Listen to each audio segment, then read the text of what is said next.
Amigos do WA Concurso, vamos para mais uma aula de advérbios.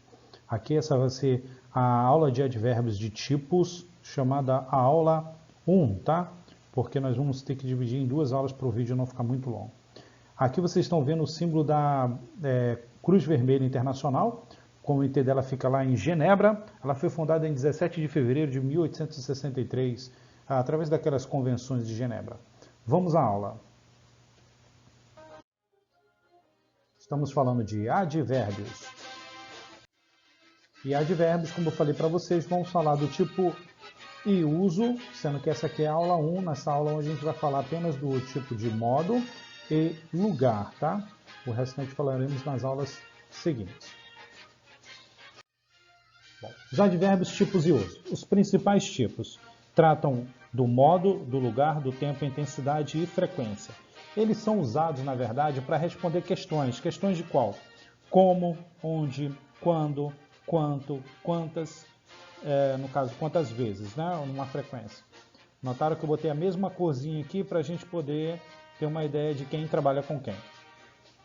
Lembrando que os advérbios são iguais no português, tá? Eles modificam adjetivos, verbos ou outros advérbios. Vamos aos tipos. Vamos falar primeiro de modo e... Modo. A resposta do como, falando de modo, né, são usados para responder o how, que é a pergunta do como. Esses advérbios de maneira, eles normalmente têm esse final, li, que a gente traduziria de maneira muito braba, né, mas literalmente como mente. Então, calm é calmo, calmly, calmamente, mais ou menos por aí. O interessante de vocês notarem é que eles podem ser usados de maneira positiva, negativa ou neutra. Neutra quer dizer, depende da situação em que ele está. Alguns positivos que nós podemos citar, easily, facilmente, ou gently, kindly, que significa amavelmente ou com muita educação.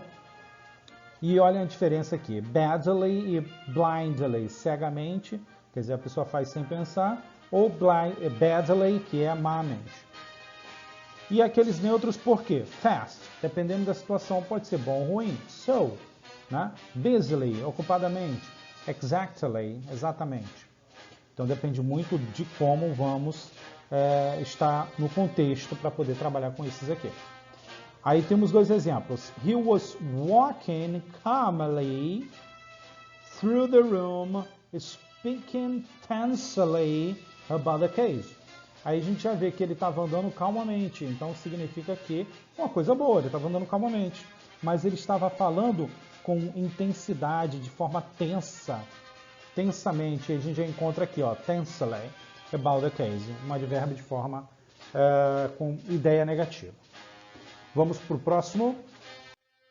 A resposta do onde. A resposta do onde, falando de lugar, ele está respondendo ao nosso querido where.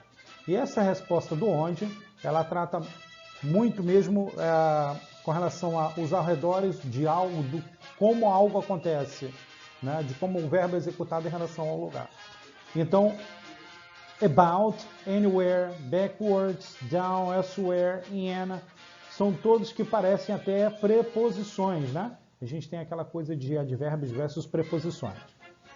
Porém, preposição tem que ter o quê? Uma posição. Se eu falar assim, é um dito que falava antigamente na guerra, principalmente na guerra do Vietnã, eles falavam fire in the hole.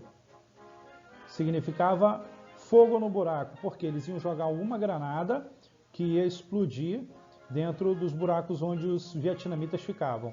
Então, in the hole, dentro do buraco, eu tenho uma posição e tenho minha preposição. Agora, olhem o exemplo aqui. He was walking upstairs. Upstairs, cadê a posição? Não tenho. Não tenho posição, então esse upstairs é o modo como ele estava andando. Ele estava andando subindo as escadas. Então, when realized what was inside the box. Então, agora sim, eu tenho inside e eu tenho o local para onde ele se refere, dentro da caixa.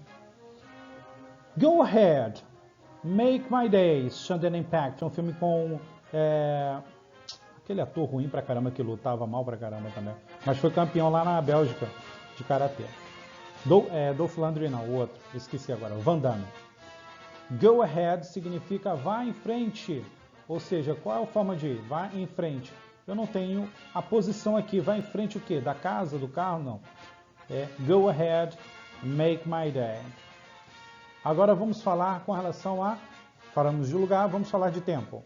Bom, como eu falei para vocês, para o vídeo não ficar muito longo, nós já falamos aqui sobre modo e falamos sobre lugar. Aí na próxima aula, que vai ser o tipos de uso 2, a gente vai falar sobre o tempo, vamos falar sobre frequência e intensidade, tá? Então, até a próxima aula. Muito obrigado e até mais.